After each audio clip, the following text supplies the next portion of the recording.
저는 여러분과 함께 오늘 에벤에셀이라는 제목으로 은혜를 나누고자 합니다. 주전 1100년경 마지막 사사였던 사무엘의 시대에 있었습니다. 이스라엘 백성이 젖과 꿀이 흐르는 가나안 땅에 들어온 이후로 하나님의 축복으로 잘 먹고 잘 입고 잘 살게 되니까 그만 그들을 이끌어주신 야훼 하나님을 등지고 그곳에 있는 토착신인 바알이나 아세라신이나 아스다롯을 음란하게 섬겼었습니다. 그러므로 말미암아 하나님께서 진노하셔서 이스라엘을 그 지역에 있는 토착민인 이스라엘을 항상 멸하려고 하는 블레셋 족속에게 붙였습니다. 블레셋 사람들은 이스라엘을 압제하고 탈취하고 말할 수 없는 고통을 주었습니다. 이스라엘이 그러므로 견디다 못하여서 하나님의 사람 사무엘에게 찾아와서 말했습니다. 하나님의 사람 사무엘이요, 우리 이스라엘이 이제는 블레셋 사람의 압제를 더 견딜 수가 없으니 어떻게 해야 우리가 구출함을 받을 수가 있습니까?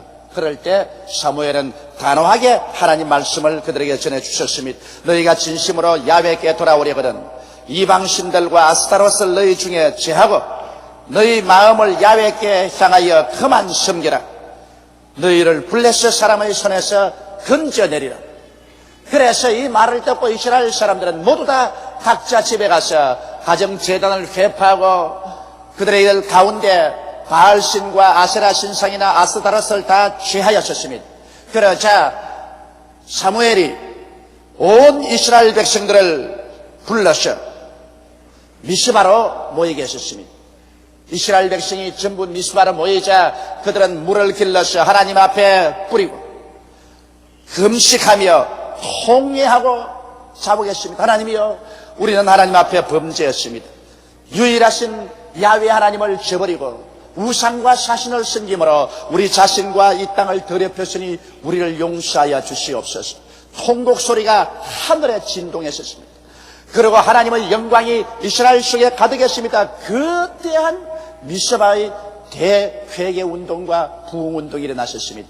이 말을 듣자 당황한 블레셋 사람들은 대군대를 동원해서 이스라엘을 이때 박살을 내리겠다고 일시에 물결같이 쳐들어왔었습니다.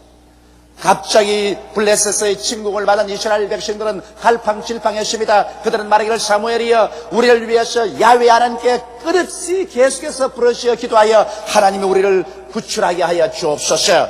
그러자 사무엘이 젖먹는 어린 양 한 마리를 취하여서 하나님 앞에 제단을 쌓고 그를 잡아서 순전한 제물을 드리고 하나님께 부르짖어 기도하자 하나님께서 응답하사 갑자기 하늘에서 내성병력이 쳤습니다. 바로 블레셋 군대 가운데 천지를 진동하는 내성 소리가 나고 벼락이 그들에게 계속해서 떨어졌습니다. 그러자 놀란 블레셋 군들이 동분서주하고 서로 살려고 이리 모이고 저리 모였었습니다. 명령계통이 흩어졌었습니다. 그럴 때 이스라엘 백성들이 일어나서 일제히 블레셋을 치기 시작했습니다. 이러자 블레셋 사람은 이스라엘 앞에 패해서 그들은 모두 다 있는 것 다 버리고 도주를 했습니다. 이스라엘 백성은 계속 그들을 따라가서 쳤습니다. 이래서 미스바에서 나아가 블레셋 사람을 따라 벳갈아레까지 쳤습니다. 블레셋 사람은 완전히 격파되고 이스라엘은 블레셋 사람의 속박에서 깨끗이 벗어나게 되었습니다. 이것을 기념해서 사무엘의 돌을 취하여 미스바와 선 사이에 세워 가로되 야훼께서 여기까지 우리를 도우셨다고 그 이름을 에벤에셀이라고 했었습니다. 에벤에셀, 이것은 하나님께서 여기까지 우리를 도우셨다는 말인 것입니다. 오늘 저는 이 에벤에셀이라는 말씀이 우리의 생애 가운데 어떤 의미가 있는지 여러분과 알아보고자 합니다. 첫째로 에벤에셀의 하나님께서 여러분 우리 여의도 순복음교회를 지금까지 도와주신 것입니다. 1958년 지금으로부터 30년 전 그 당시 대제동은 찌들어지듯이 가난한 수십호의 농촌집이 모여진 자그마한 동리였습니다. 그곳에 교회를 개척해서 다 모여도 100명이 되지 않은 그런 시골이었습니다. 거기에 산비탈, 깨밭을 빌려 낡은 천막을 치고 쉬하실 목사님과 저는 5인의 성도를 모시고 교회 개척을 시작했었습니다.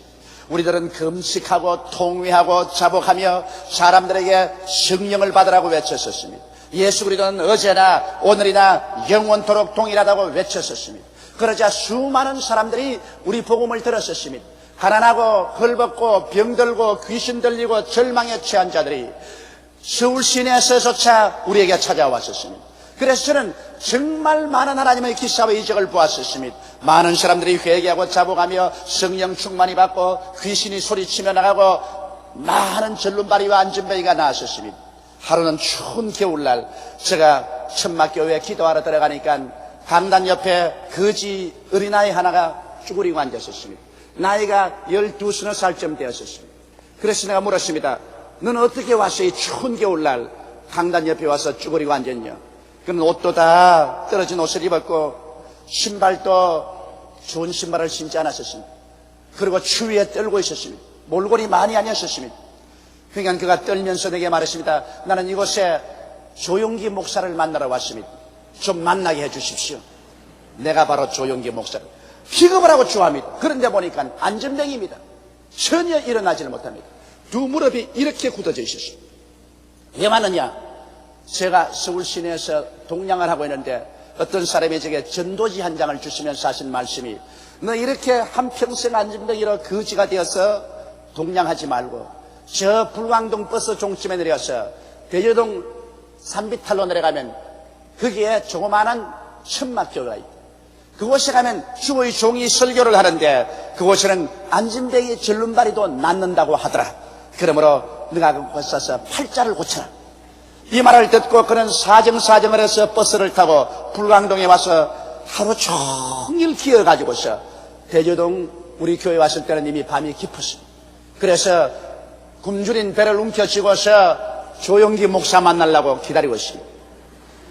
그런데 내가 보니까 인간적으로 나을 것 같지가 않아요. 뭐 완전히 두 다리가 굳어져 버렸는데 이게 어떻게 낫습니까? 그러나 날 찾아온 사람을 그냥 보낼 수가 없어서 너 예수님 아니? 그러니까 예수님이 누구십니까? 그럽니다. 그래서 제가 구원의 도리를 전도하고 회개 기도를 시키고 그곳은 몇 사람 성도들의 도움을 받아서 그 무릎에 손을 얹고 간절히 기도하는데 입술만 기도하지 내 마음으로는 날 택이 있나? 그런 생각이 꽉 들었어요. 그래 간절히 기도하는 다음 어디 한번 일어서 보라 하니까 옴짝달싹도 못합니다. 그 당시에 옆에 있던 분이 지금 박종선 목사님이 그때 우리 평신도였는데 옆에 같이 있었고 또 다른 분도 있습니다. 그래서 다시 한번 제가 손을 얹고 주여 불쌍한 이 애를 고쳐주시옵소서 간절히 기도하고 난 다음에 어디 믿음으로 하면 일어나보라. 예수 이름으로 일어나라고 내가 들어 올리니까 이대로 달랑하고 들어 올라옵니다. 이게 낭패났다. 그래서 너 여기 좀 앉아있어라. 내 믿음을 좀 더 얻어야 되겠다. 그래서 강단에 가서 내 혼자 주여 왜 저런 사람을 보내서 나를 고민하게 하면 되니까 나는 저런 사람 고쳐본 적도 없고 내가 고칠 줄도 모르는데 저렇게 기대를 가지고 온 애를 어떻게 돌려보냅니까? 하나님 살펴주옵소서. 그리고 간절히 기도하고 난 다음에 에라 베드로식으로 해봐야 되겠다고 날 쳐다보라. 근과 음은 내게 없으나 내게 있는 것으로 내게 주노니 나사렛 예수 이름으로 일어나라. 그래도 뭐 일어나야 말을 하지. 아예 큰일 났어요. 그래서 다시 무릎을 꿇어서 간절히 기도하니까 갑자기 마음속에 성령께 하신 말씀이 무릎 위에 올라서서 눌러버리라 그래요. 그래서 내가 박존순 목사님과 거기는 다른 분들이 그때는 평신도였는데 어깨를 잡으라. 요리 오그러진 무릎 위에 내가 올라서가지고서 나사렛 예수 이름으로 하면 펼쳐지라고 탁 불려보니까 배가 딱 크더니만 이 무릎이 이렇게 부러지는데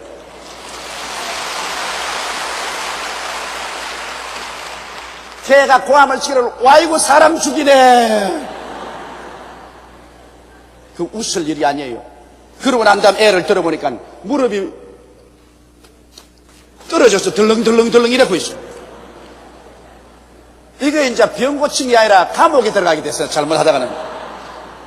그래서 개를 잡고 아이고 하나님 이제 무릎이 나은 게 아니라 무릎 뼈가 부러져 버렸습니다. 하나님이 어찌합니까? 살려주옵소서. 간절히 기도가 난 다음에 에라 이판 저판 사팔이다. 나사렛 예수 이름으로 걸으라 하면서 확 밀어버리고 제가 눈을 감았습니다. 뭐 얼마 있지 않으니까 천막교회에서 고함 소리 나고 야란입니다. 이놈이 나와서 천막을 막 뛰어다니는 겁니다.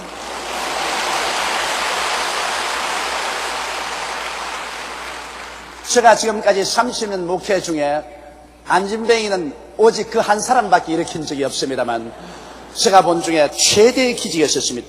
이 소문이 전 불하게 나고 전 산골짜기에 메아리쳤습니다.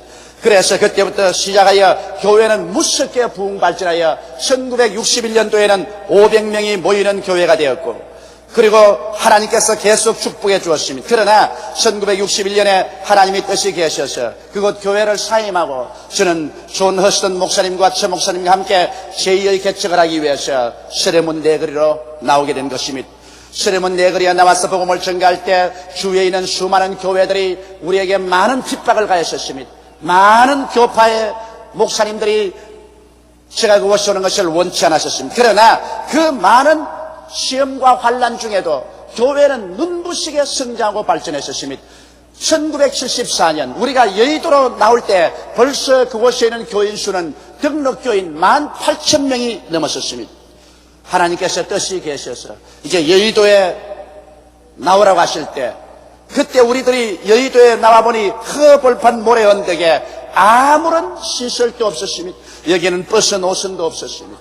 상수도 시설도 없고 전기 시설도 없었습니다. 모래바람만 부는 한강들에 우리가 나올 때 모든 사람들은 말하기를 이제는 조용기는 망했다. 이제 순복음 교회는 사라졌다. 인간으로 상상할 수 있는 저런 어리석은 일을 할 수가 있느냐. 저곳에 가서 어떻게 교회가 되느냐고 그랬었습니다. 실상 그들만 그런 것이 아니라 나온 우리들조차도 마음속에 이제 망한 거 아닌가 그렇게 생각을 했었습니다.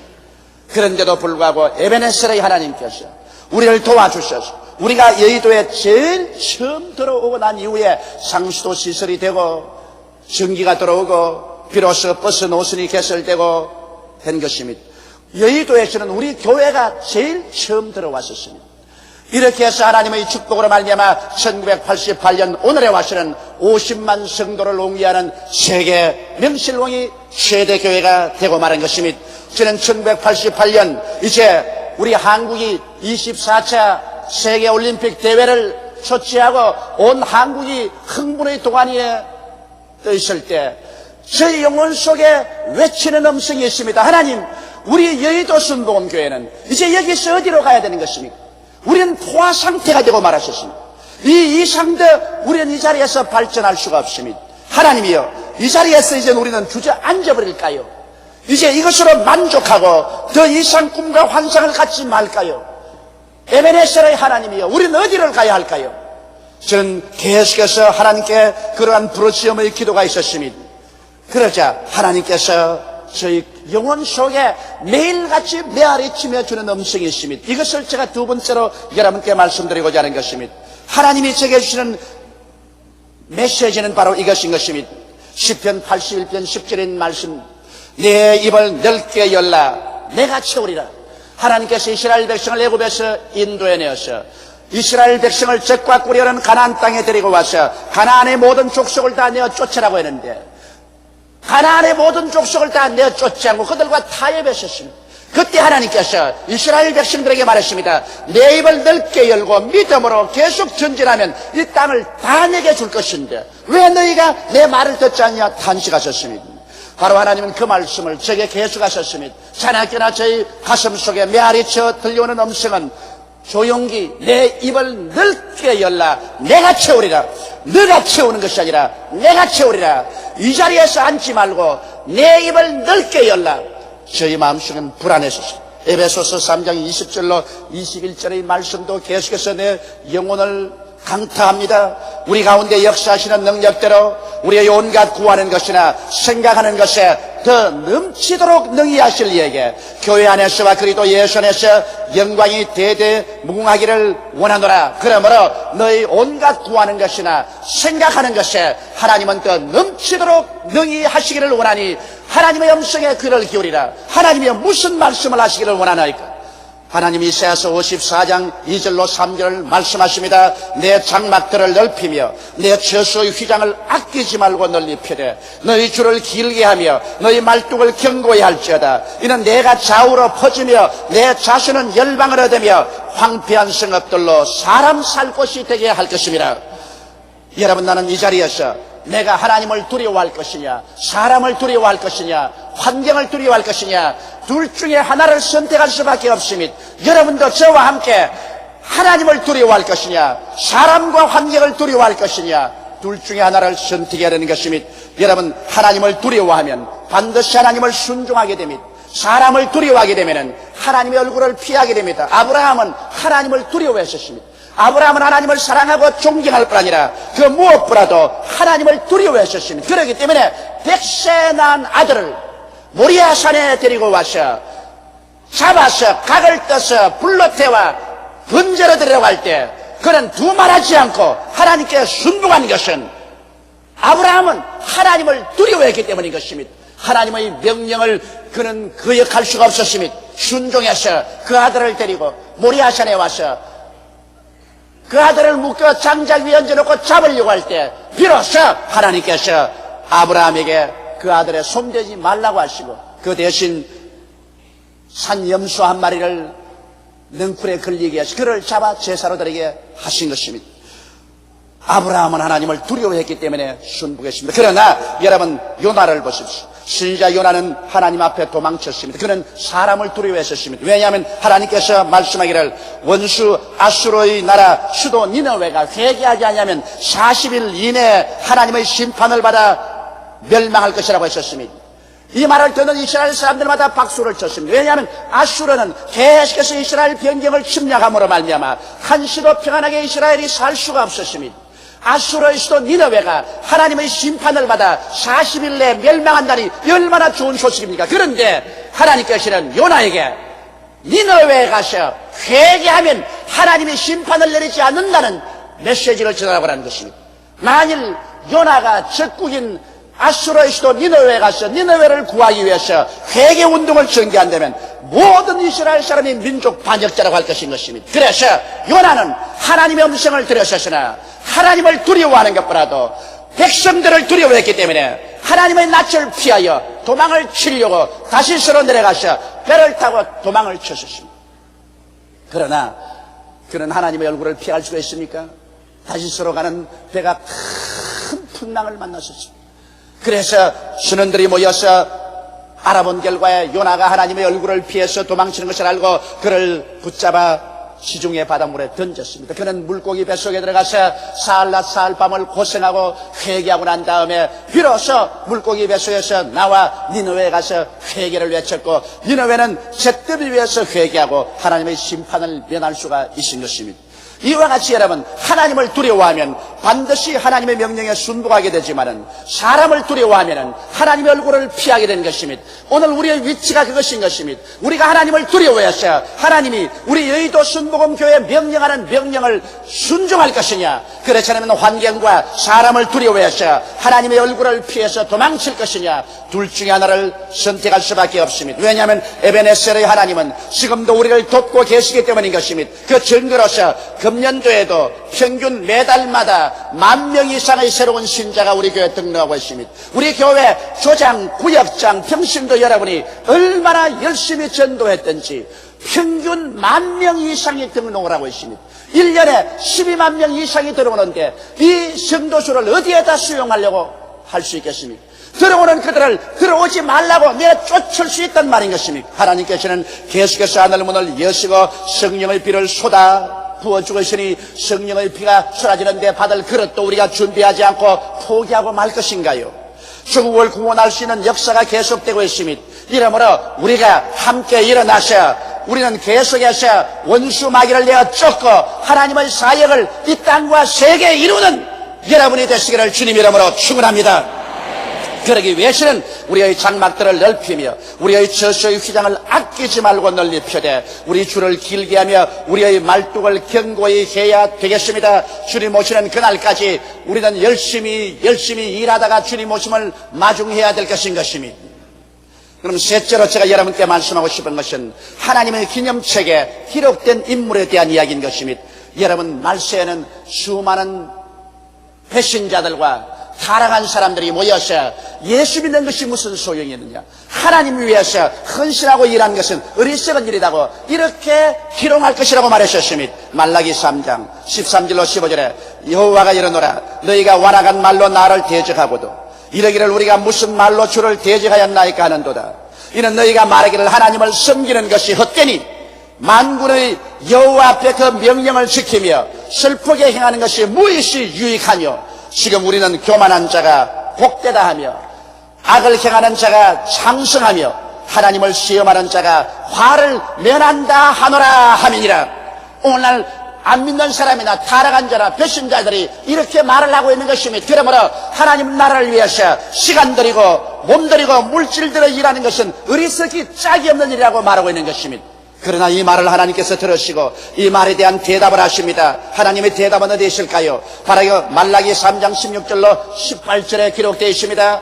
그때 여호와를 경외하는 자들이 피차에 말하며 여호와께서 그것을 분명히 들으시고 여호와를 경외하는 자와 그 이름을 존중히 생하는 자를 위하여 여호와 앞에 있는 기념책에 기록하셨느니라. 만군의 여호와가 이르노라, 내가 나의 정한 날에 그들로 나의 특별한 소유를 삼을 것이요 또 사람이 자기를 섬기는 아들을 아낌같이 내가 그들을 아끼리니 그때 너희가 돌아와서 의인과 악인이며 하나님을 섬기는 자와 섬기지 아니한 자를 분별하리라.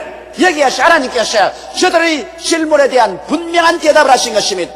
하나님께서 나를 경외하고 내 이름을 존중하며 나를 위해서 수고하고 일하는 사람을 나의 앞에 기념책에 그 이름을 기록해 놓겠다고 말씀하신 것입니다.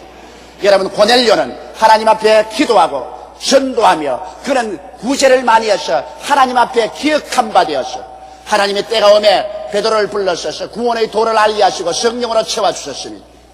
도르가는 많은 사람을 구제하고 많은 사람을 도와주었습니다. 하나님의 기념책에 기록된 결과 그가 병들어 죽었으나 베드로를 보내서 다시 살려놓으시는 것입니다. 오늘날도 하나님을 경외하고 그 이름을 존중하며 몸들여 시간들여 물질들여 주의 사업을 열심히 하는 사람들을 성경에는 하나님의 앞에 있는 기념책에 기록할 것이라고 했었으니 여러분의 이름들이 모두 다 하나님의 기념책에 기록되어 있게 되시기를 주님의 이름으로 축원합니다.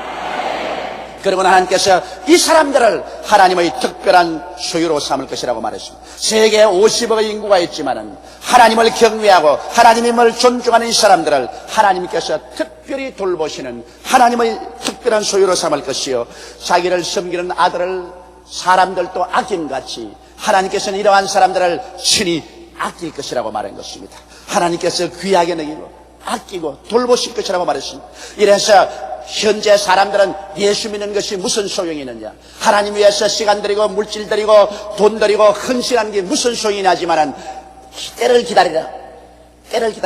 정한 때가 오면은 그때 내가 의인과 악인이며 하나님을 섬기는 자와 섬기지 않는 자를 완전히 세상 사람들이 보고 밝히 분별할 수 있도록 내가 만들어 놓겠다고 말씀하신 것입니다.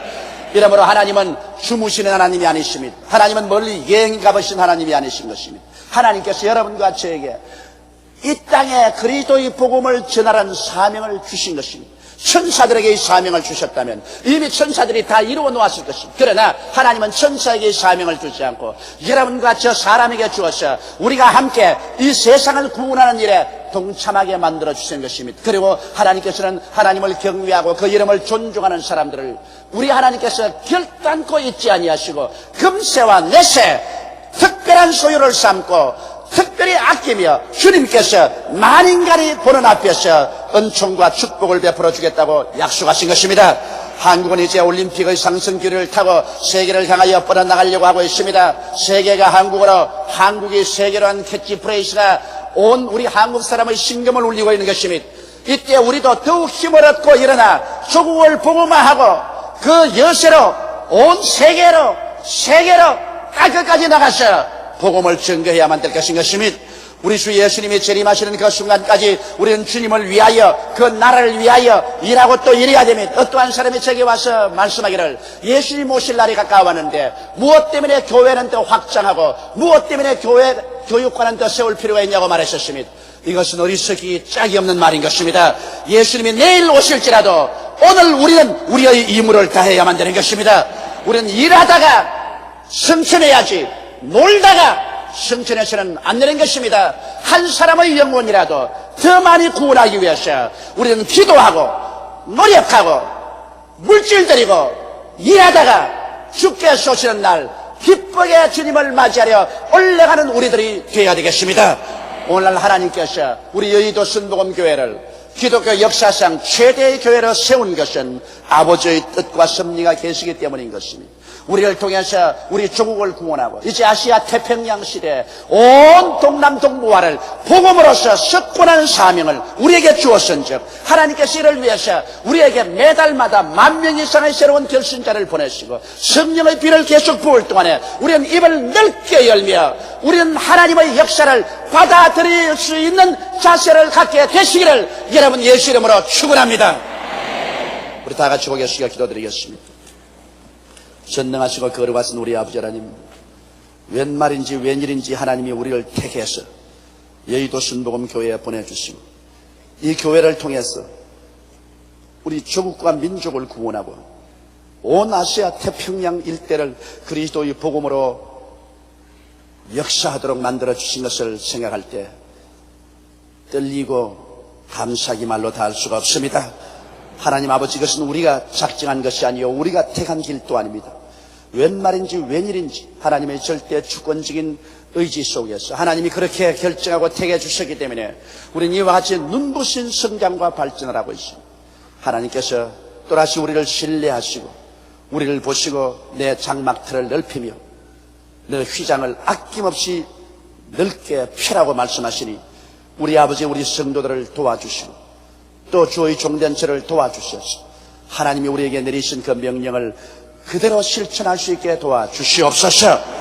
우리 아버지 하나님이시여 우리 야훼 하나님의 이름을 존중히 여기고 그의 시키시는 명령을 두려움으로 실천할 때 우리 하나님께서 우리와 같이 계셔서 우리에게 한없는 은총과 축복을 주실 줄 믿습니다. 아버지 하나님의 뜻이 하늘에서 이루어진 것처럼 우리 가운데 이루어지게 하옵소서. 우리 주 예수님 이름으로 기도드리옵나이다. 아멘. 본능은 하나님께 속하였다 하셨도다라는 제목으로 여러분과 함께 은혜를 나누고자 합니다.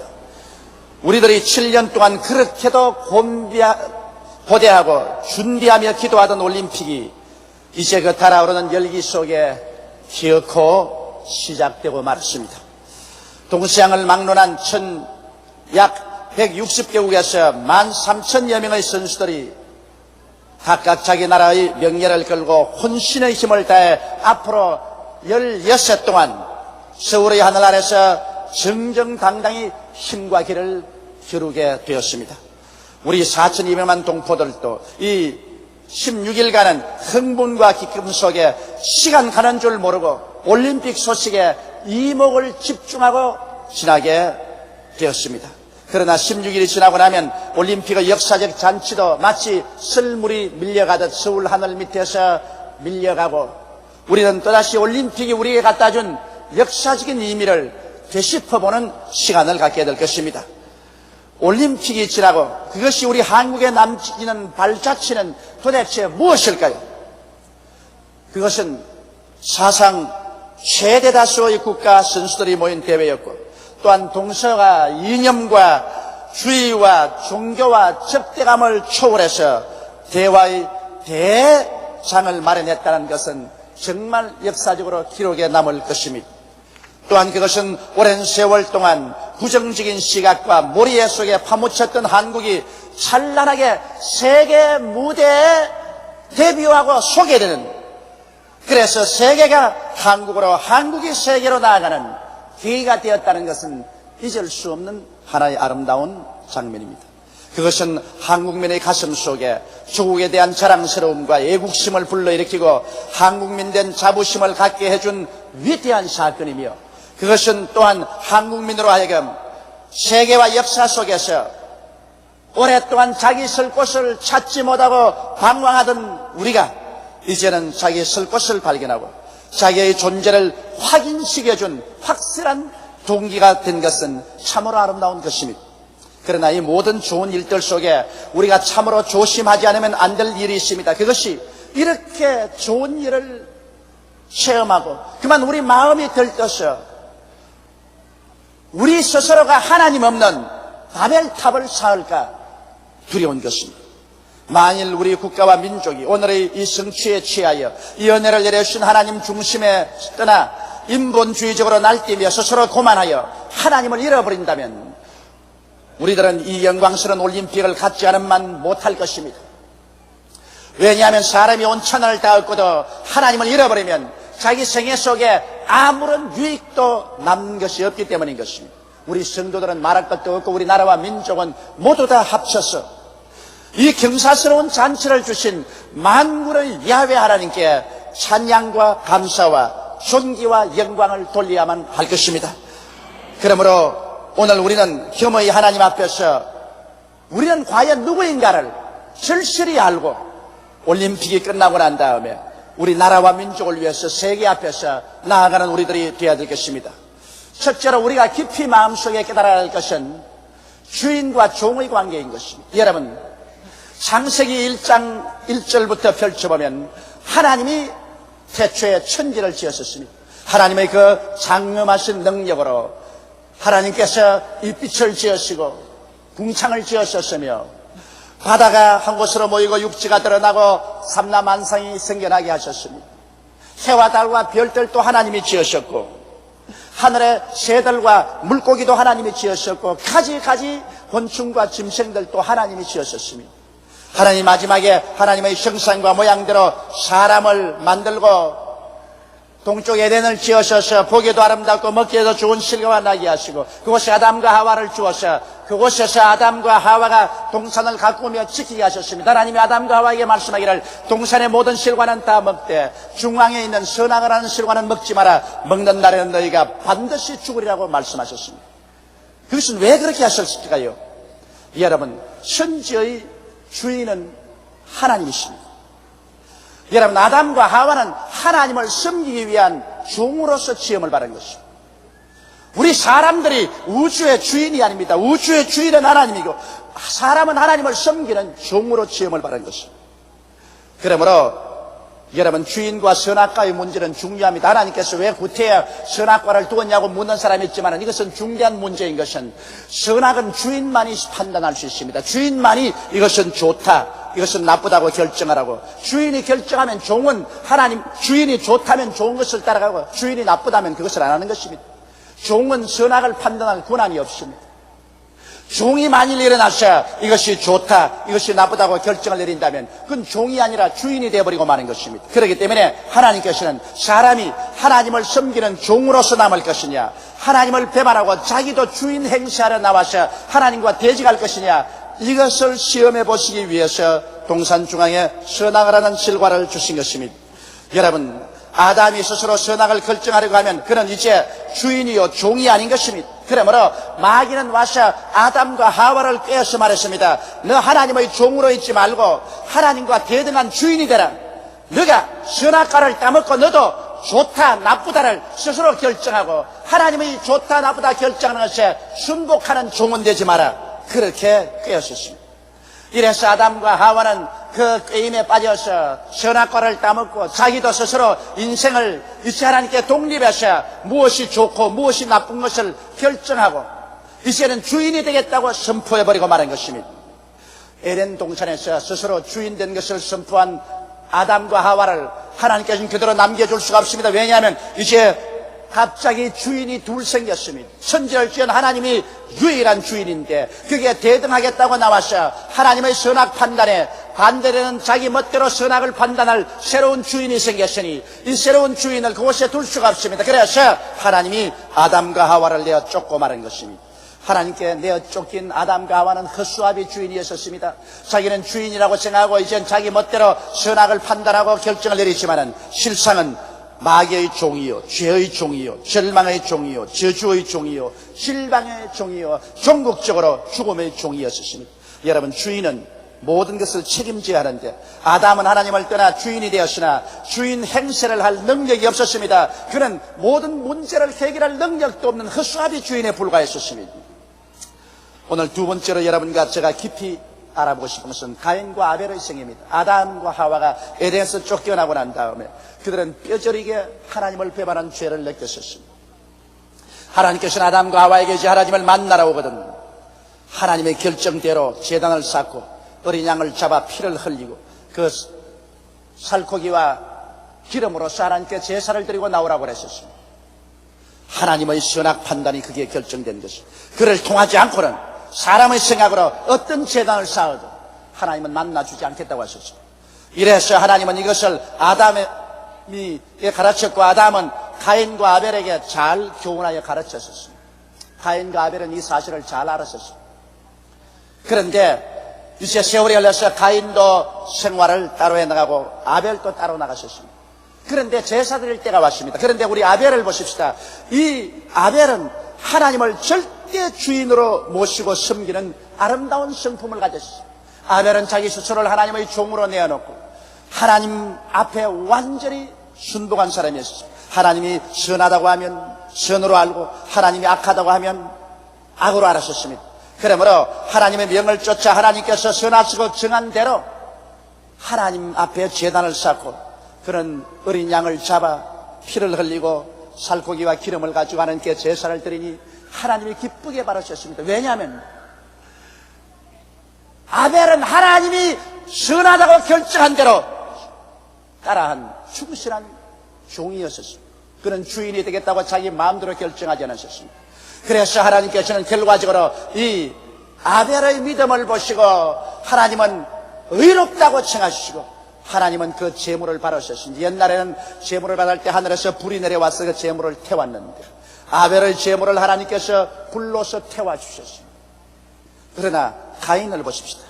가인은 자기를 자기의 주인으로 섬기는 사람인 것입니다. 자기가 선하다고 생각하면 그렇게 하고 자기가 악하다고 생각하면 행하지 않았었습니다. 그러므로 하나님께서 선악을 규정한 것은 자기하고 관계가 없습니다. 하나님이 아무리 선하다고 생각해도 자기 보기에 좋지 않다고 생각하면 no, 안 합니다. 하나님이 아무리 악하다고 해도 자기 마음에 좋다고 생각되면 좋아요, 나는 해요. 완전히 자기가 선악을 분별해서 하나님과 독립된 인본주의로 굳세게 쓴 사람이 가인이었습니다. 그래서 제사 지낼 때가 오면 가인은 정했습니다. 하나님은 제단을 쌓고 양을 잡아 피를 쏟고 그 고기와 기름으로 제사 드리는 것이 좋다고 생각하지만 내 보기엔 좋지 않다.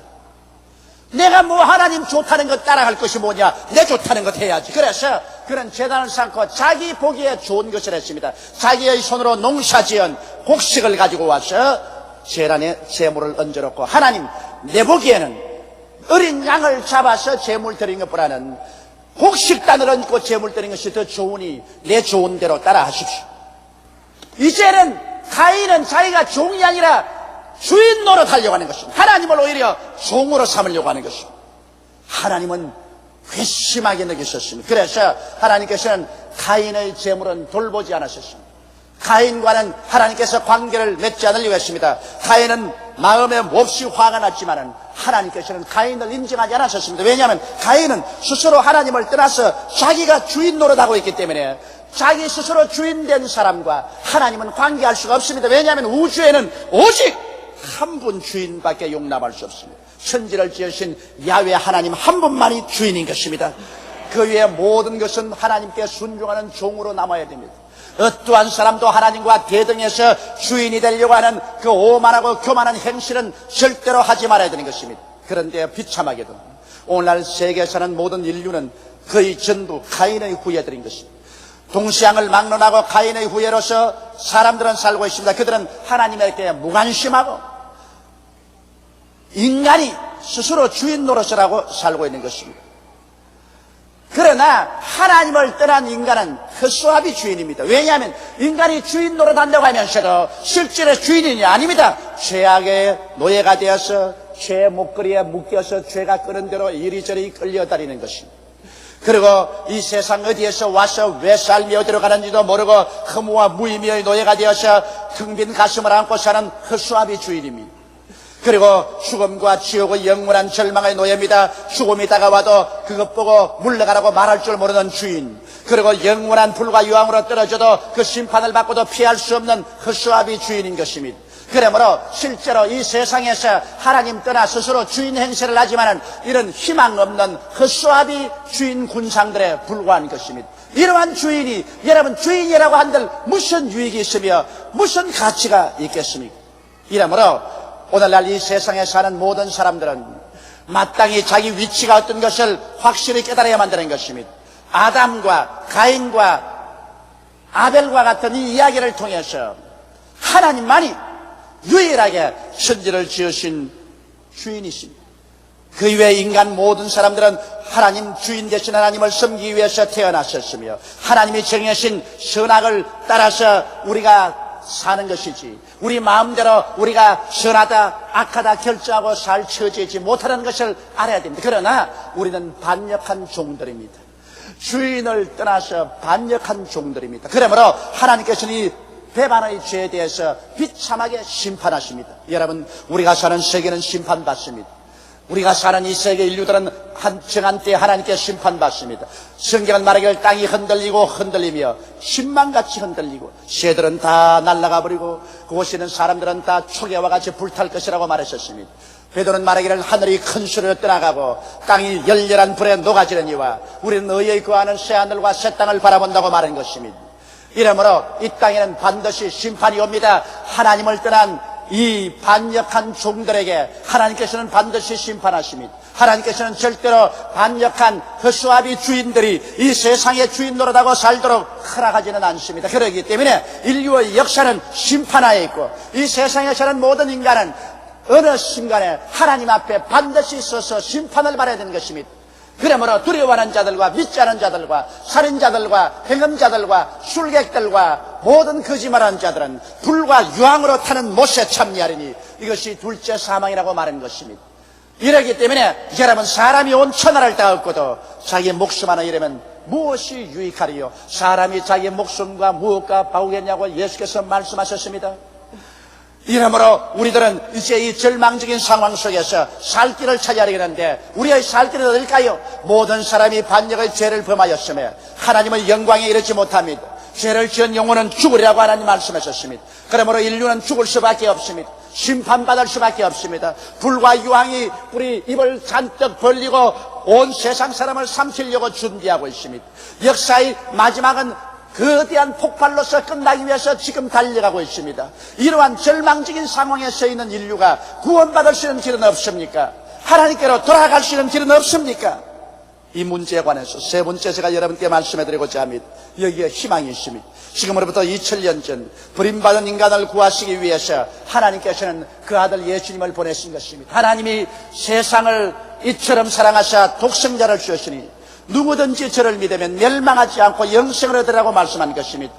반역한 종들을 하나님께서 구원하기 위해서 하나님은 그 아들 예수님을 동정녀 마리아의 몸을 통해서 태어나게 하시고 이 땅에 33년 동안 살게 하신 것입니다.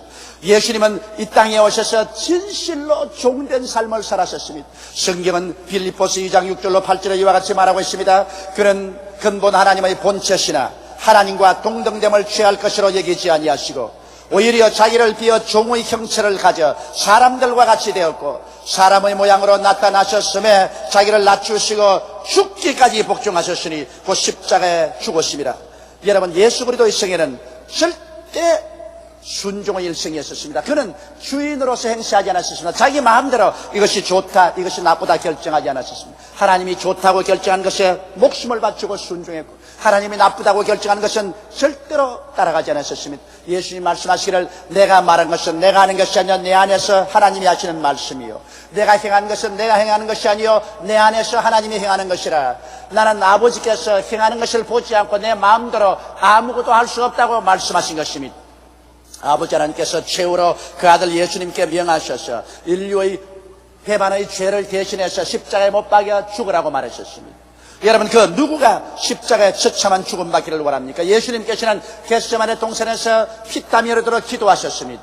그리고 자기가 선악을 판단하려고 한다면 예수님은 십자가를 지기 원치 않으셨습니다. 죄를 알지도 못하신 자가 왜 세상 죄를 다 책임집니까? 십자가에 못이 박혀 죽는다는 고통은 말로 다 할 수가 없습니다.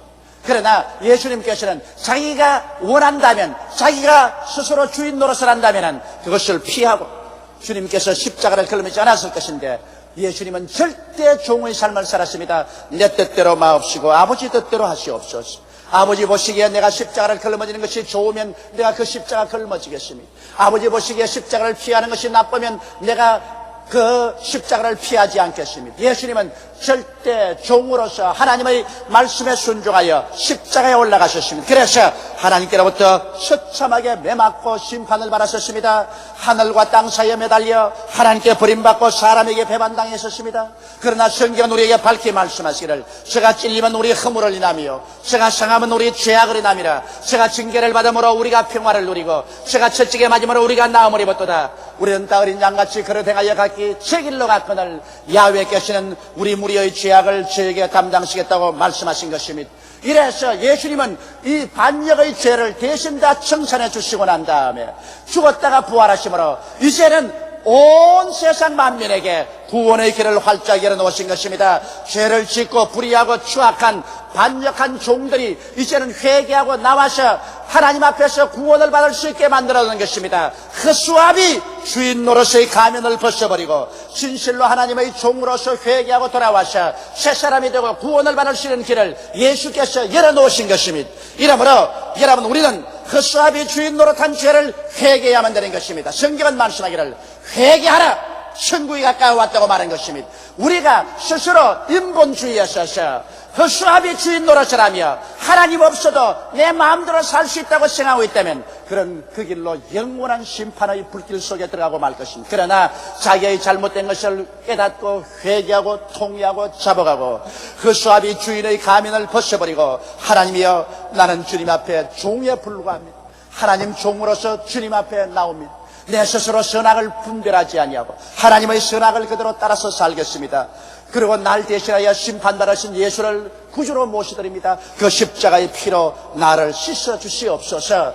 예수 그리스도를 구주로 모시고 나오며 하나님을 절대 주인으로 모셔드리고 하나님의 선악 규정을 따라 살기로 결심하면 여러분 어떠한 사람도 구원을 받게 되는 것입니다. 남녀노소 빈부귀천 동시양을 막론하고 하나님은 활짝 열린 문을 가지고 있는 것입니다. 그리고 하나님께서는 수고하고 무거운 짐진 자여 그 허수아비 주인 노릇을 하지 말고 이제 내게로 나오라고 말씀하시는 것입니다. 오늘 사람들은 허수아비 주인 노릇을 하면서도 주인이 행사할 힘이 없기 때문에 죄와 절망, 저주와 죽음의 종살이 속에서 몸부림치고 살아가는 것입니다.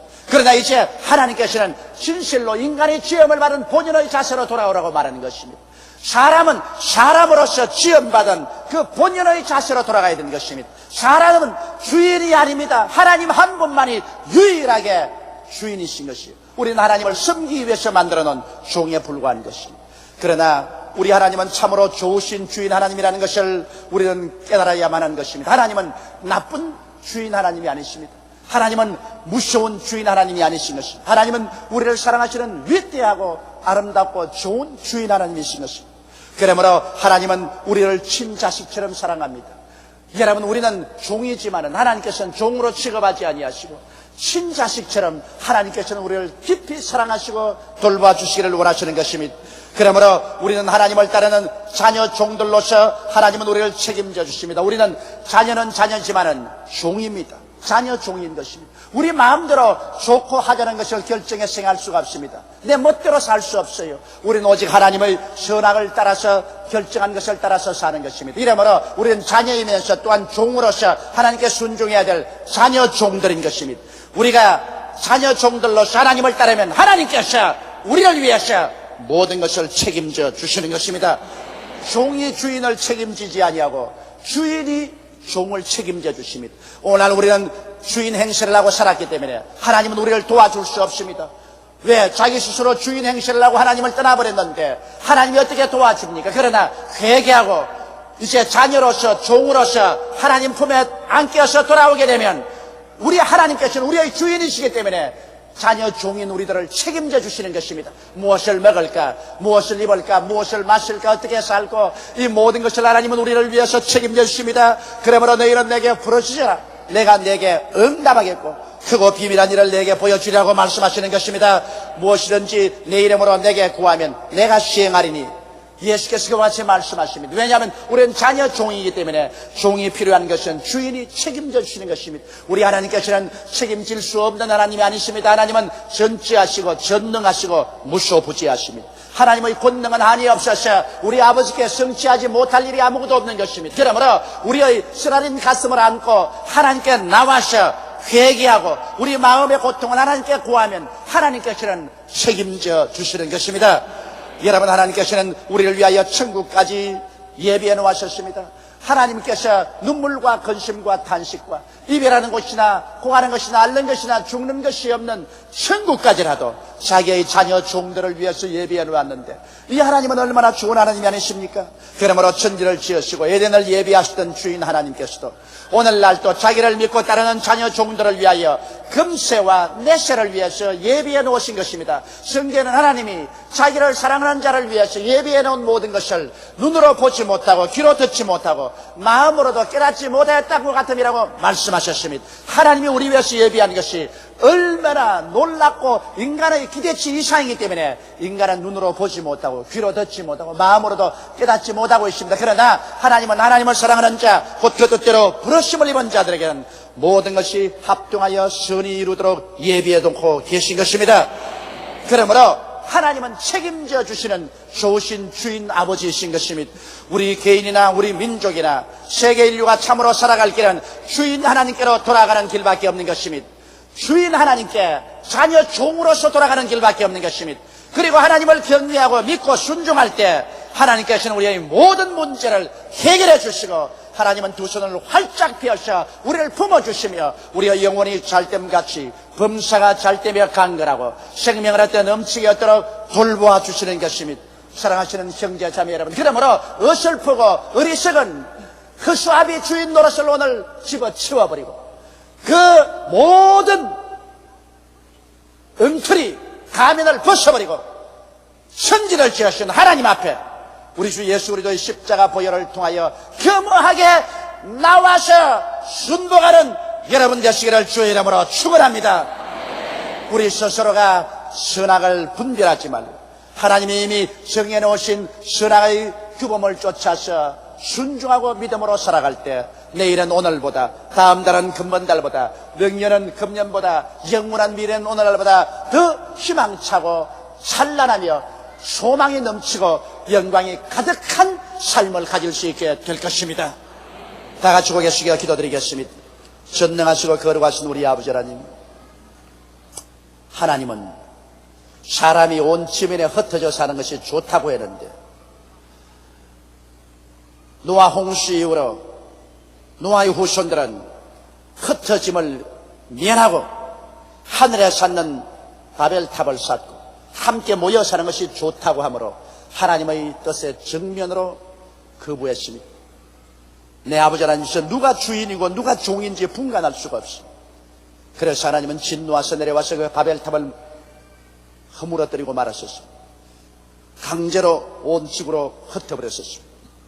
아버지 하나님, 우리는 올림픽의 영광스러운 잔치를 우리 조국과 민족 앞에 하나님께 대적하는 바벨탑으로 만들지 않게 하여 주시옵소서.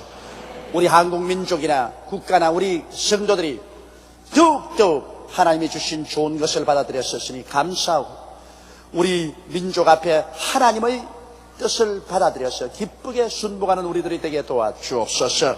이 계기를 해서 우리나라의 우상과 사신을 다 내어버리게 도와주시옵소서. 인본주의와 불신앙을 내어 쫓아버려 주시옵소서. 공산주의를 척결해버리게 도와주시옵소서. 오직 예수주의가 들어오게 도와주시옵소서. 하나님 주체 사상으로 무장하게 도와주시옵소서.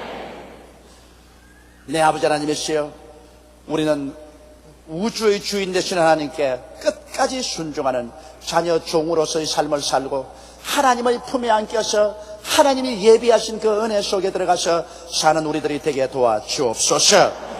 우리 주 예수님 이름으로 기도드리옵나이다. 아멘. 예수님과 함께 참여하는 신앙이라는 제목으로 여러분과 함께 은혜를 나누고자 합니다. 제24회 서울올림픽은 여러 가지 신화를 창조한 올림픽이었습니다.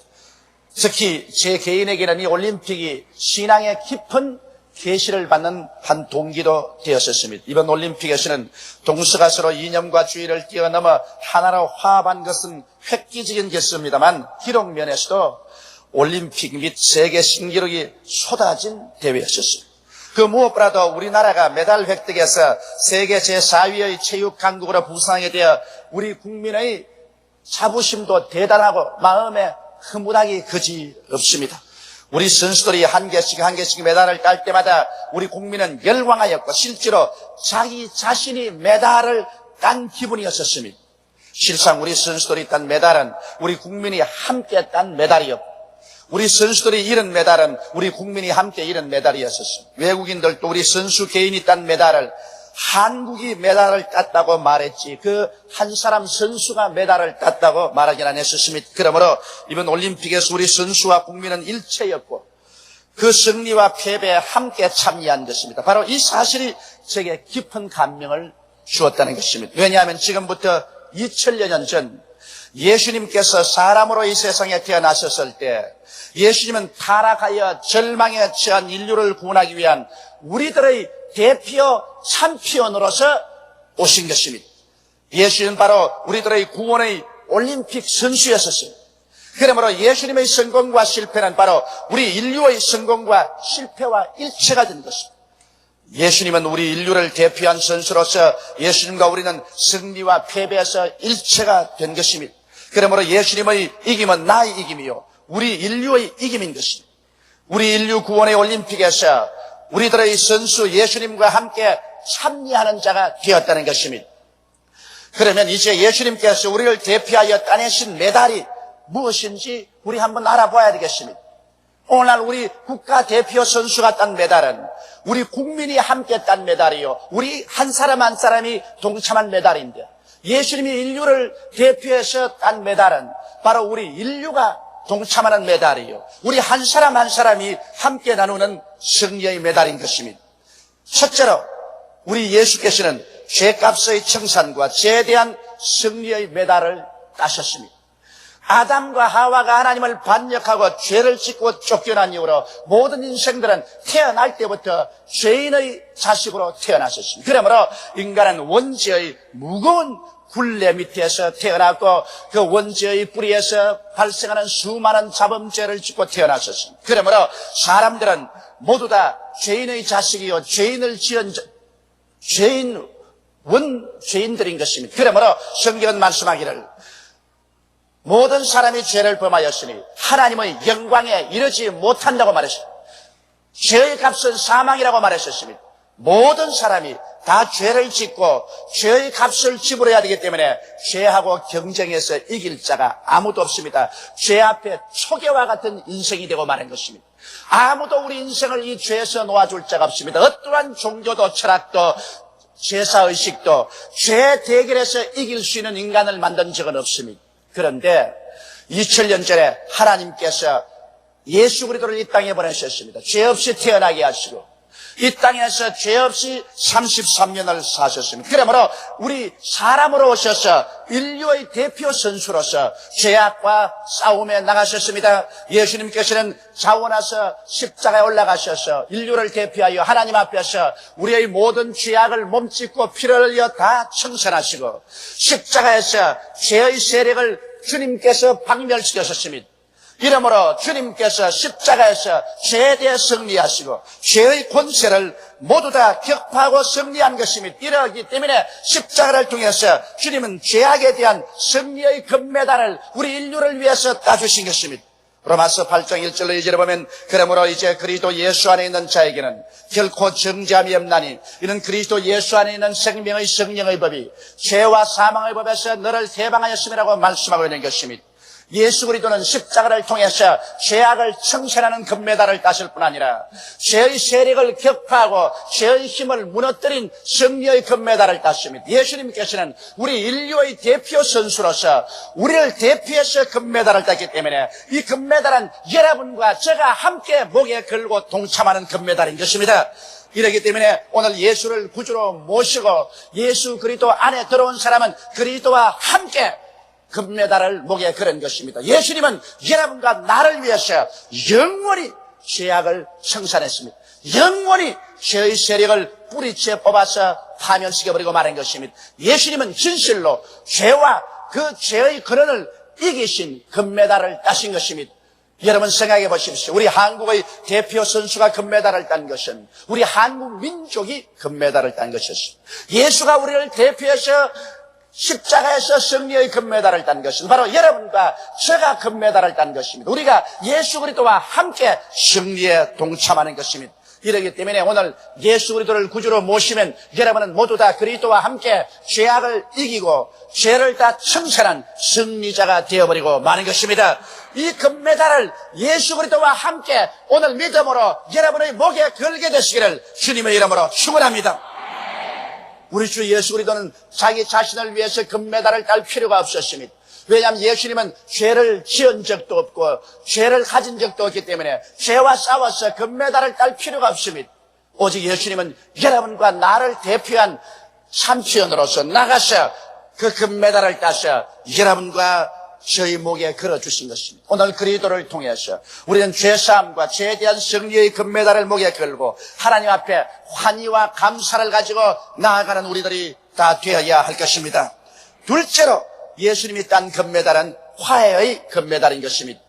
아담과 하와가 하나님께 반역하고 인본주의로 돌아섰을 때 하나님과 사람 사이에는 높은 원수의 담이 쌓이게 된 것입니다. 이 담은 어떠한 종교도 흘러내릴 수가 없습니다. 어떠한 인간의 지식도 흐를 수가 없습니다. 어떠한 인간의 의식도 흐를 수가 없습니다. 이 세상에 수많은 종교인이 나오고 수많은 철인이 나왔지만은 그러나 하나님과 사람 사이에 원수된 이 담을 흘러내릴 자는 없는 것입니다.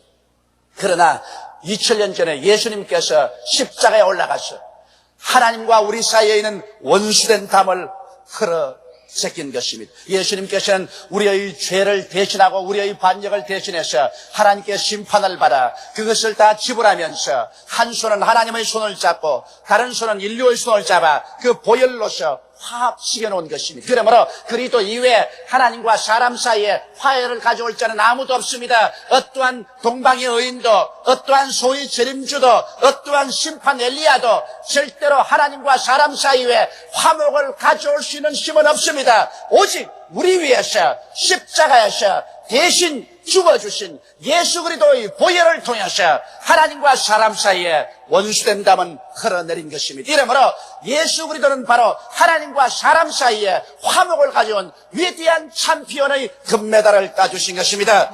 로마서 5장 1절로 2절에 보면 그러므로 우리가 믿음으로 의롭다 하심을 얻었은즉 우리 주 예수 그리스도로 말미암아 하나님의 더불어 화평을 누리자.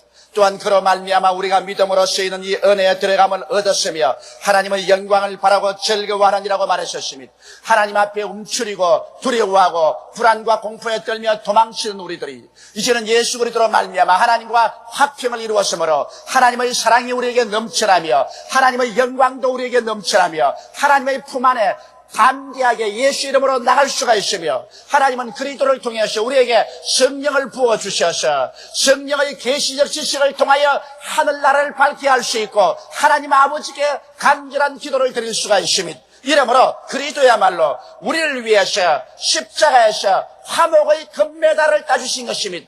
예수 그리스도가 딴 금메달은 바로 여러분과 나를 위해서 딴 메달인 것입니다. 예수님은 당신의 목에 걸기 위해서 이 금메달을 딴 것은 아닙니다. 예수님은 하나님과 원수된 적이 없었습니다. 그러므로 하나님과 화목할 필요도 없지요. 예수님께서 오직 여러분을 하나님께 화목시키기 위해서 십자가의 고난을 통하여 이 화목의 금메달을 따서 여러분의 목에 걸어주신 것입니다. 이러므로 여러분과 나는 그리스도의 화해의 금메달을 통하여 함께 참여한 바가 되어서 하나님과 오늘 화목게 된 사실을 마음속에 깊이 깨달아 아시기 바랍니다. 이제는 여러분은 원수가 아닙니다. 여러분은 하나님과 화목을 가지고 하나님과 사랑하는 사이가 된 것입니다. 하나님은 여러분을 오늘 이 시간에 환영하십니다. 수고하고 무거운 짐진 자들은 다 내게로 오라. 내가 너를 쉬게 하겠다고 말씀하시는 것입니다. 죄를 지었음에도 불구하고 못났음에도 불구하고 반역한 자임에도 불구하고 예수 그리스도의 못자국난 손을 통해서 이미 하나님과 우리 사이에는 화해가 이루어지신 것입니다. 그리스도는 화해의 금메달을 당신의 목에도 걸고 여러분과 저희 목에도 걸으셨습니다. 화해의 금메달을 바라보십시오. 이것이 바로 하나님과 우리 사이에 이제 원수된 장벽은 영원히 무너지고 말았다는 확실한 증거를 보여주시는 것입니다. 예수 그리스도 이외에 어떠한 사람도 이와 같은 화목을 우리에게 갖다 줄 자는 없는 것입니다. 예수님만이 영세토록 하나님과 우리 사이를 화목케 하는 보증이 되어 주시는 것입니다. 셋째로 예수님이 딴 금메달은 치료의 금메달이었습니다. 사람들은 하나님을 배반하고 에덴에서 쫓겨난 이후로 영은 죽었고 마음은 병들고 육신도 때가 이르면 흙으로 돌아가라고 말씀하셨습니다. 이러므로 죽는다는 것은 병들으란 말인 것입니다. 병이 들어야 죽게 됩니다. 사람의 마음도 병들고 육체도 병들었었습니다. 인간은 병든 인간이 병든 가정을 만들고 병든 사회를 만들고 병든 국가 속에 병든 세계 속에 삽니다. 이 세계에 필요한 것은 진실로 치료가 필요한 것입니다. 모든 인생은 머리끝부터 발끝까지 병들어 있는 것입니다. 거기에 원수 마귀는 한술 더 떠서 사람을 도적질하고 죽이고 멸망시키는 일을 계속해 왔었습니다. 이와 같은 처참한 인류를 누가 치료하고 고쳐줄 수 있습니까? 예수님께서는 이 땅에 오셔서 거의 3년여 동안의 공생애를 통하여 가장 중대한 관심을 가지고 일한 것이 죄사함과 동시에 병 고치는 일을 하셨습니다. 그리스도의 복음은 이 손바닥을 치면 손바닥과 손등과 한 가지입니다. 죄사함과 병 고침은 분리시킬 수가 없습니다. 그렇기 때문에 예수님께서는 베드로의 장모집에 들어가서 10병을 고치시고 수많은 사람이 모여오매 거긴 귀신 들린 사람을 말씀으로 귀신을 쫓아내시고 병든 자를 다 고치시니 이는 기록된 바 제가 우리 연양것을 친히 담당하시고 병을 짊어지셨도다함을 이루려 하심이라고 성경은 기록하고 있는 것입니다. 예수님은 당신 자신의 생애 속에 3분의 2의 시간을 병든 자를 고치는 데 소모했을 뿐 아니라 이래도 흡족하지 않으셔서 12 제자에게 회개하라 천국이 가까웠다고는 병을 고치라고 말하셨으며 그래도 흡족하지 않으셔서 70인의 제자를 불러서 둘씩 보내면서 천국 복음을 전개하고 병든 자를 고치라고 하셨으며 이것도 만족하지 않으셔서 주님은 부활 성천하기 전에 믿는 자들에게 이런 표적이 따르니 병든 자에게 손을 얹은 적 나으리라고 선포하시는 것입니다.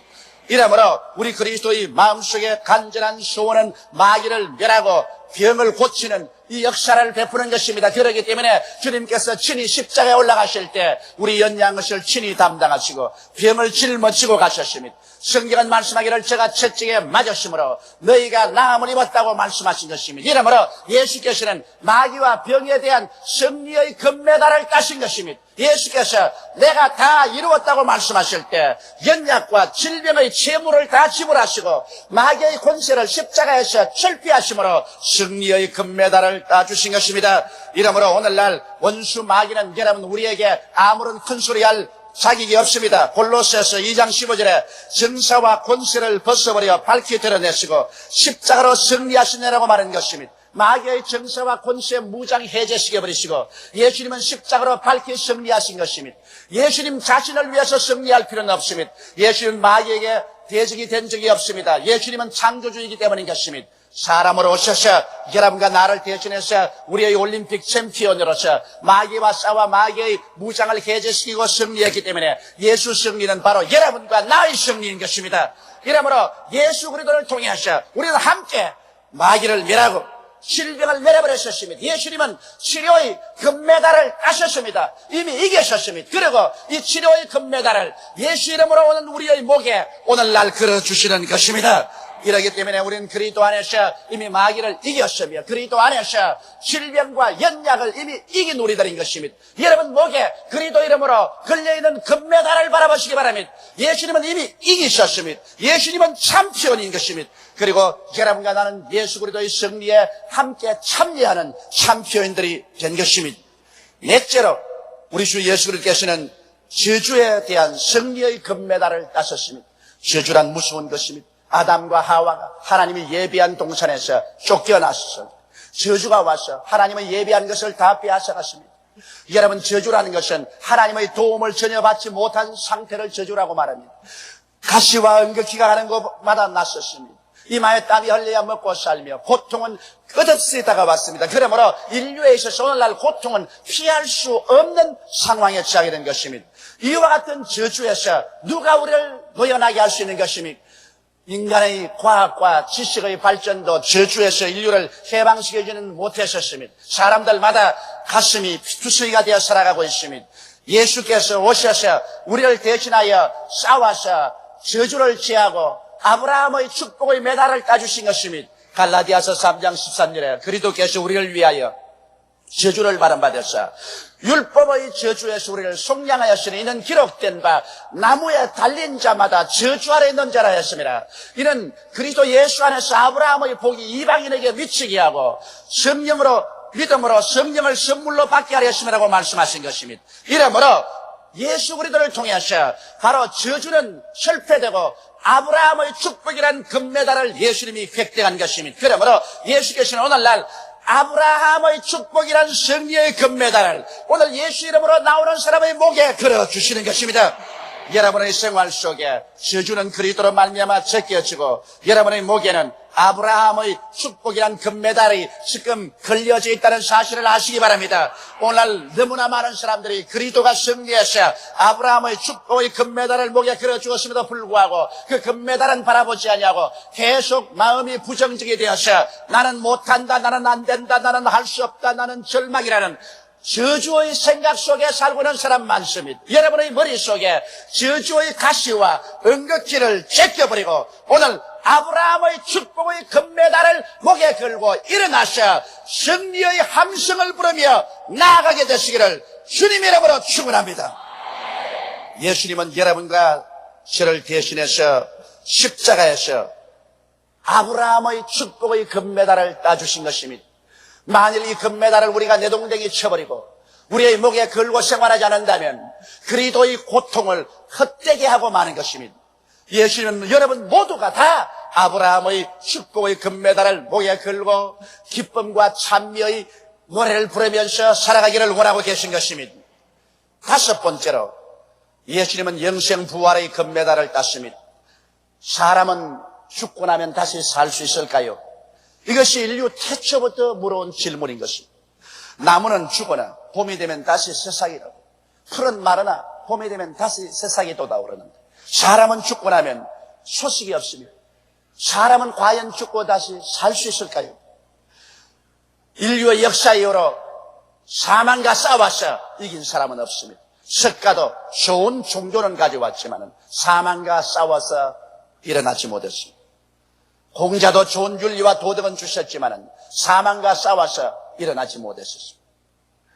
마호메트도 좋은 종교를 주었지만 그런 죽어 무덤이 지상에 남아있습니다.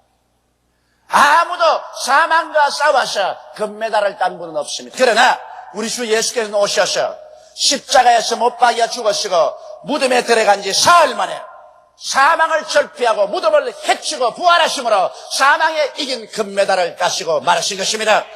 예수는 원래 하나님 아들이라 죽을 필요가 없지만은 죽을 수밖에 없는 우리 인류의 대표 선수로서 죽음과 맞부딪혀 한판 싸움을 싸우고 사흘 만에 죽음을 정복하고 주께서 부활하셔서 생명의 금메달을 따신 것입니다. 그 증거로서 주님께서 오늘날 우리에게 성령을 부어주신 것입니다. 주께서 부어주신 성령은 바로 주께서 부활해서 승리했다는 증거로서 우리 마음속에 부어주신 것입니다.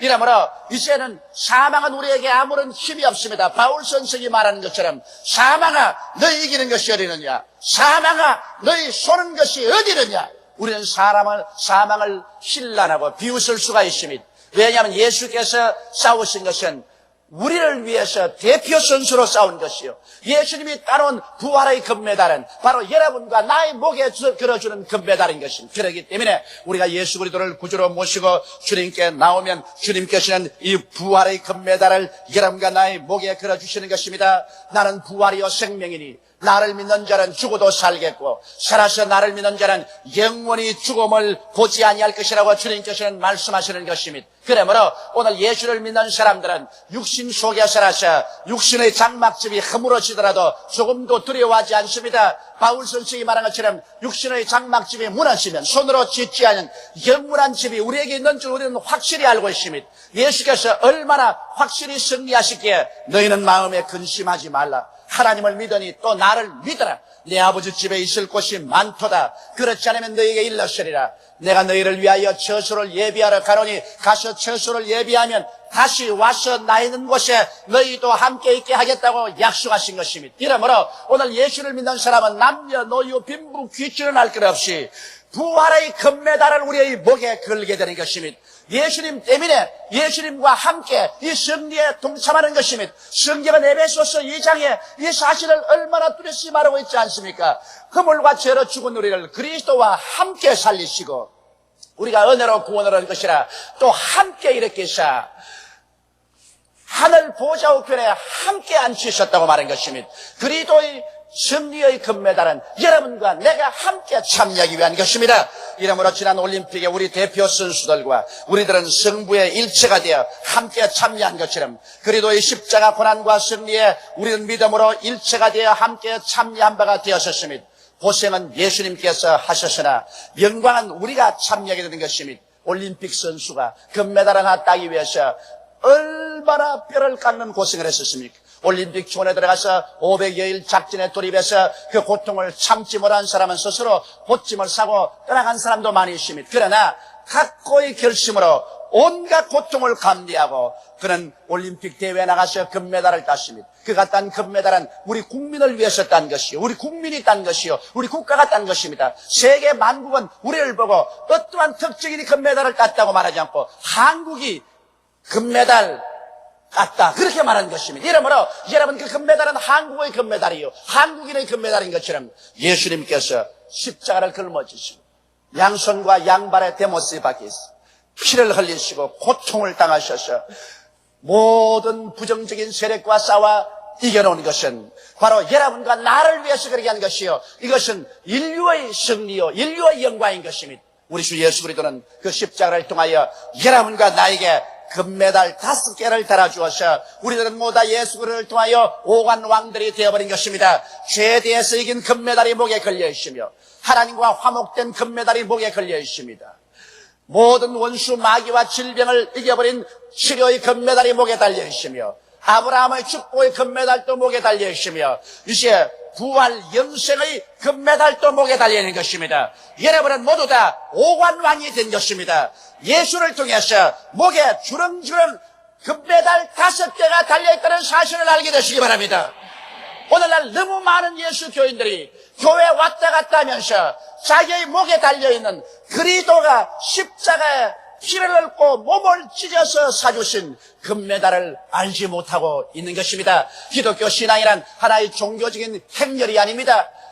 종교적인 의식이 아닙니다. 여러분과 나의 인생을 근본적인 바탕에서 뒤흔들어버리는 것입니다. 여러분과 나를 새 사람으로 만드는 것입니다. 그렇기 때문에 성경에는 누구든지 그리스도 안에 있으면 새로운 피조물이라 이전 것은 지나가시니 보라 새 것이 되었다고 말한 것입니다. 여러분 옛사람은 지나갔습니다. 목에 아무런 금메달도 달지 못하고 죄의 노예가 되고 하나님께 쫓겨난 원수가 되고 마귀의 종이 되고 질병에 짓밟히고 저주에 몸부림치며 죽음의 절망에 부딪혀 아연실생하는 절망적인 인생이 아닙니다. 이미 예수께서 우리의 대표가 되어 오셔서 이 모든 원수들과 십자가에서 대결하여 주께서 싸워서 주님 승리하셔서 금메달을 획득하시고 예수를 믿고 주 앞에 나오는 사람들의 목에 주렁주렁 이 금메달을 이미 달아주었으니 예수 믿는 사람은 믿지 않은 사람과 근본적으로 운명이 달라졌다는 사실을 깨닫게 되시기를 주의 이름으로 축원합니다. 여러분 우리의 운명이 달라졌으면 우리 목에 달린 금메달을 바라보고 우리 생각이 달라져야 되겠으며 우리의 말이 달라져야 되겠으며 우리의 행동이 달라져야 되겠으며 우리의 삶의 태도가 달라져야만 되겠습니다. 여러분께서 이 금메달이 여러분에게 의미하는 그 의미를 깊이 사기하십시오. 이 금메달을 목에 달고 있음으로 말미암아 우리를 대적하는 모든 흑암의 세력은 이 금메달을 보고는 두려워서 도망칠 것이요, 우리가 자랑스럽게 이 금메달을 달고 아버지 앞에 나갈 때는 아버지는 이 금메달을 보시고 예수 그리스도의 수고한 것을 기억하시고 하늘 문을 여시고 약속하신 은혜를 우리에게 부어주시게 되는 것입니다. 이러므로 여러분은 모두 다 그리스도를 믿음으로 말미암아 금메달리스트가 됐다는 사실을 깊이 마음속에 깨달아 아십시오. 그것도 한두 개 금메달이 아닌 5개의 금메달을 목에 다는 오관 왕들이 된 것입니다. 이러므로 그리스도 안에서 영혼이 잘됨같이 범사에 잘되며 간결하고 생명을 얻되 넘치게 없는 담력 있는 신앙을 가지고 눈에 나무 전가 안 보이고 귀에는 나무 소리 안 들리고 손에 잡히는 것 없어도 두려워하지 말고 뒤로 물러가지 말고 믿습니다로 밀고 나가는 여러분 되시기를 예수 이름으로 축원합니다. 여러분의 목에 달려서 철렁철렁 소리를 내는 그 금메달이 여러분의 걸어가는 앞길을 보장해주고 있는 것입니다. 다 같이 고개 숙여 기도드리겠습니다. 전능하시고 거룩하신 우리 아버지 하나님, 우리들은 원수 마귀와 그 허다한 흑암의 세력에 짓눌려 멸망받을 수밖에 없는 존재였고 상대가 되지 않은 존재였었습니다만 예수 그리스도 우리의 챔피언이 오셔서 우리를 대신하여 십자가에서 원수와 싸워 이를 이기고 우리에게 위대한 승리의 금메달을 따주신 것을 감사하옵나이다. 우리 주 예수께서 오늘 한 사람 한 사람의 목에 줄렁줄렁 금메달을 달아주신 것을 감사합니다. 아버지, 이제 우리 패배자가 아닙니다. 낙심한 자도 아닙니다. 저버림받은 자도 아닙니다. 그리스도와 함께 참여하는 승리자가 되었었습니다. 그러므로 우리의 의식이 달라지고 언어가 달라지고 생활 태도가 달라져서 승리자로서 인생을 살아가게 도와주옵소서. 우리 주 예수님 이름으로 기도드리옵나이다. 아멘.